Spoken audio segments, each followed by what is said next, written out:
आज हम लोग बात करेंगे फंडामेंटल राइट का जो थर्ड टॉपिक है, शोषण के विरुद्ध अधिकार, जो अनुच्छेद 23 से 24 में है। 23 और 24 में अनुच्छेद आर्टिकल 23 और 24 में बताया गया फंडामेंटल राइट मौलिक अधिकार, जो शोषण के विरुद्ध इसका थर्ड टॉपिक है।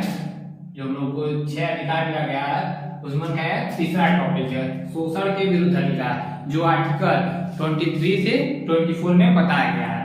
अब आइए समझते हैं 23 क्या कर रहा है, 24 क्या कर रहा है, उसके बारे में समझ लेते हैं। ठीक, देखिए अनुच्छेद 23 क्या कर रहा है। अनुच्छेद 23 बताया गया है मानव के दुर्व्यवहार और बलाश्रम का प्रतिषेध। मानव का दुर्व्यवहार, आप लोग लिखावट से समझ गए होंगे। मानव का दुर्व्यवहार मतलब क्या होता है, मनुष्यों का क्रय विक्रय। मानव के दुर्व्यवहार का मतलब है मनुष्यों का क्रय विक्रय, खरीदना और बेचना। इसमें यह बताया गया है, देखिए जैसे आप लोग देखते होंगे कि आप लोग को अधिकार मिला कोई मनुष्यों का क्रय विक्रय, मानव का क्रय विक्रय नहीं कर सकता। आप लोग पहले देखते होंगे इतिहासों में देखते होंगे, देखने को मिलता है बहुत सारा कि जो पहले राजा महाराजा हुआ करते थे उनके महल में जो काम करने वाले दास दासी होते थे उनको क्रय विक्रय कर खरीद कर या बेच कर, खरीदा या बेचा जाता था, खरीद कर अपने घरों में काम कराया जाता था, जिसको मानव तस्करी कह सकते हैं। मानव तस्करी, मानव के दुर्व्यवहार को मानव तस्करी। पहले जो पूंजीपति लोग होते थे, जो बड़े लोग होते थे, जो बड़े जमींदार या राजा महाराजा जो पैसे वाले होते थे, वे पहले यह मानव का एक मार्केट बाजार हुआ करता था, जहां दासों का बाजार हुआ करता था, जहां मानव का क्रय विक्रय किया जाता था। कुछ पैसे पर खरीदार थे, बड़े बड़े लोग खरीद लेते थे। कुछ पैसे देकर बड़े बड़े लोग जो होते थे वह खरीदार थे, मानव को खरीद ले, दास दासियों को खरीद लेते थे और अपने घर काम करवाते थे, और उस काम के बदले कुछ राशि भी नहीं दी जाती थी। यही है कि इसमें अधिकार दिया अगर कि कोई मानव का क्रय विक्रय नहीं कर सकता, क्रय विक्रय नहीं कर सकता। अब बलाश्रम का प्रतिषेध क्या है, बलाश्रम जबरन श्रम कराना, जबरन कार्य कराना। बलाश्रम का मतलब है जबरन काम कराना। देखिए हमको अधिकार दिया गया हुआ है सारे लोगों को, मौलिक अधिकार में शोषण के विरुद्ध बताया गया है कोई किसी से जोर जबरदस्ती कराकर काम नहीं करा सकता, कोई किसी के ऊपर प्रेशर डालकर या मारकर या गाली देकर उसे काम नहीं करा सकता। और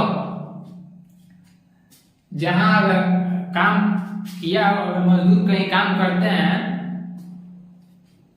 अगर उनको राशि, काम के बदले अगर कुछ राशि नहीं दी जाती, उनकी मजदूरी जो होता है, जो लेबर चार्ज होता है, अगर उनके काम के बदले नहीं दिया जाता है तो उसको बेगारी कहते हैं, बेगारी करना। जो पहले लोग करवा लेते थे, काम करवा लेते थे और कुछ उसके बदले में रिटर्न नहीं देते थे। यह हम लोग को अधिकार दिया हुआ है, कोई न मनुष्यों का क्रय विक्रय कर सकता है और न जबरन कार्य करवा सकता है अपने घर, कोई जबरन काम भी नहीं करवा। अगर ऐसा करता हुआ कोई पाया गया तो उसके ऊपर कठोर कार्रवाई की जाएगी। अगर कोई जबरदस्ती किसी से काम करवा रहा है तो उसके बदले अगर वह करवाने वाले के जो कोई ठेकेदार है जो करवाते हैं मालिक, अगर उनके विरुद्ध काम करने वाला कोई शिकायत डाल देता है न्यायालय में कि जबरदस्ती काम करे तो उनके विरुद्ध कठोर कार्रवाई की जाएगी। ठीक, देखिए बलात्कारी इसमें यही बताया गया है, ना कोई किसी मनुष्य का क्रय विक्रय कर सकता है और न ही कोई जबरन किसी से काम करवा सकता है। काम कोई भी मनुष्य काम तभी कर सकता है जब वो अपनी इच्छा से करे। कोई इस पर जोर जबरदस्ती कर किसी से अपना काम नहीं करवा सकता। अगर ऐसा करता हुआ कोई पाया गया तो अपराध माना जाएगा। आप लोग इस पहले इतिहासों को बहुत पहले सब बहुत चरम सीमा पर थी, बहुत ज्यादा होता था जबरन काम करवा लेना, उसके बदले कुछ राशि न देना, दास दासियों का क्रय विक्रय पहले बहुत ज्यादा देखने को मिलता था, जो इस अनुच्छेद 23 में दिया गया है। देखिए हम लोग का जो मूल अधिकार है, जो जितने भी अधिकार हम लोग को दिए गए हैं, इन सबका रक्षा हम लोग का इन सबका रक्षा न्यायालय करता है। कुछ भी होगा इसकी सारी रिस्पॉन्सिबिलिटी जितने जुडिशियली जितना होगा सब यह न्यायालय देखेगा। न्यायालय के अधिकार में है मनुष्यों का मौलिक अधिकार का रक्षा करे। ठीक, देखिए आप देखिए कुछ कंडीशन में उनको जबरदस्ती काम करने के लिए बाध्य किया जा सकता है। वो भी कब? वो भी जब कोई राष्ट्र का काम हो। कोई पर्सनल काम के लिए कोई नहीं करवा सकता किसी से जबरदस्ती काम, जब तक वो अपने मर्जी से करने को तैयार ना हो जाए। और कोई किसी का क्रय विक्रय, मनुष्यों का क्रय विक्रय नहीं कर सकता। देखिए क्या होता है इसमें, जरूरत पड़ने पर राष्ट्रीय सेवा के लिए बाध्य किया जा सकता है। देखिए जब कोई देश पर कोई बात आती है, वह किसी पर्सनल तो है नहीं किसी के लिए, वो पूरे देश के लिए है, देश की रक्षा के लिए है। इसलिए अगर कोई राष्ट्रीय सेवा के लिए कोई प्रॉब्लम आती है तो उसके लिए बाध्य किया जा सकता है। मजदूर को उसके लिए मतलब जो सरकारी कर्मचारी हैं कोई भी है उनको बाध्य किया जा सकता है। आप लोगों ने देखा होगा कोरोना के समय एक छोटा सा वायरस जिसने पूरे विश्व को हिलाकर रख दिया, जिसका नाम कोरोना था। ठीक, देखिए उस समय जो सरकारी कर्मचारी थे, जितने डॉक्टर थे, वह सब अभी निश्चित समय से अधिक सेवा देते थे, जिसको ओवर टाइम कहा जाता है। ओवर टाइम उसके लिए बाध्य किया जा सकता है। जब कोई आपातकाल में राष्ट्रीय सेवा के लिए जो कर्मचारी होते हैं उनको बाध्य किया जाता है काम करने के लिए। वह सिर्फ नहीं होता, वो पूरे देश के लिए होता है। ठीक, इसलिए इसमें राष्ट्र की सेवा के लिए आपको बाध्य किया जा सकता है। इसका कोई संविधान में लिख दिया गया है। ठीक, अब आइए समझते हैं अनुच्छेद 24 में क्या बताया गया है।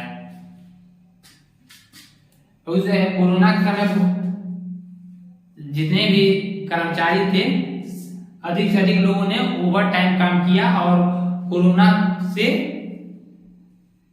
निपटारा पाने के लिए।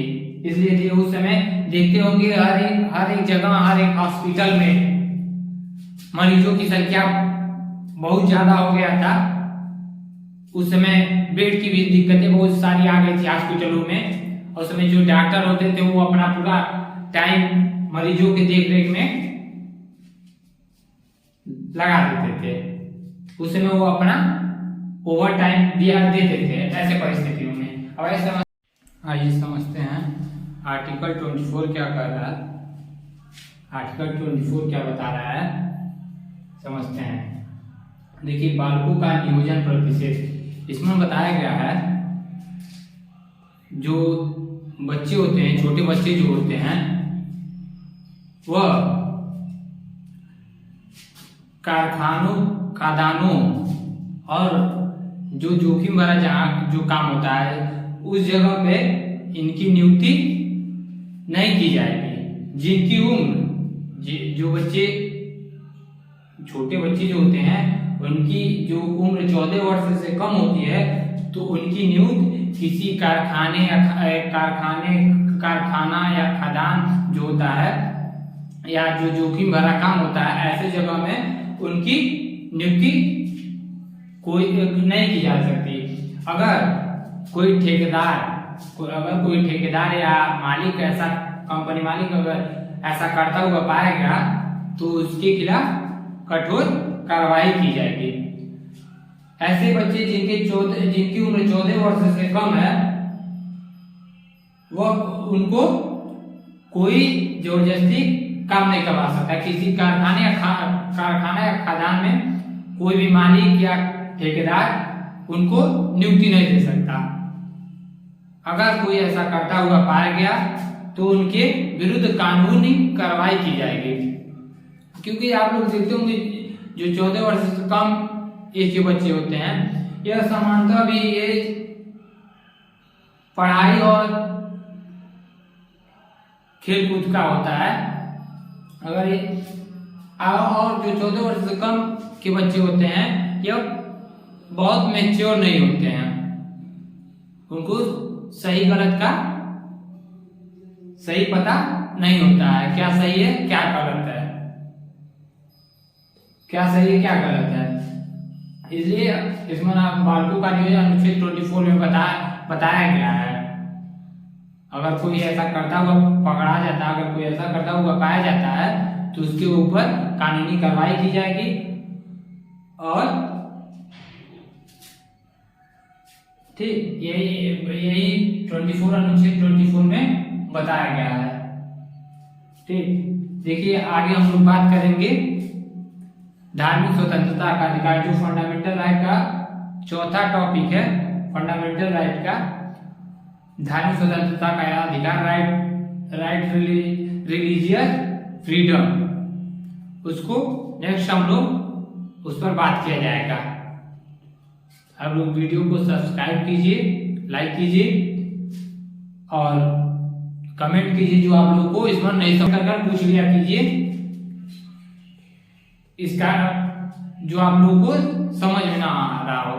ठीक, आगे फिर हम लोग उस पर नेक्स्ट टॉपिक बात किया जाए नेक्स्ट लेक्चर में। अभी आप लोग देख लीजिए, वीडियो को पॉज कर आप लोग नोट करते रहिए, नोट्स बना लीजिए। नोट्स बनाए रहेंगे तो आप लोग के पास वो हमेशा रहेगा। ठीक, देखिए अब एक बार समझ लेते हैं, एक बार रिपीट कर लेते हैं। देखिए अनुच्छेद 23 में क्या बताया गया है, मनुष्यों का तस्करी, मनुष्यों को न खरीदा जा सकता है न बेचा जा सकता है।